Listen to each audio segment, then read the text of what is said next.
What's up guys, welcome back to my channel. If you like my videos, please click like and don't forget to subscribe to get more updates from me. Now, let's find out what's new.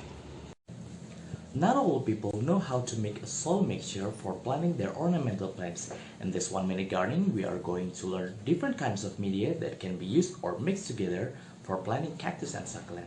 As we all may know, cactus and succulent live in an arid place. It means they are adapted in a very dry environment. Very dry means they do not need a lot of water to survive. Right now, what we are going to do is to create a media that somehow has a similar condition with their habitat.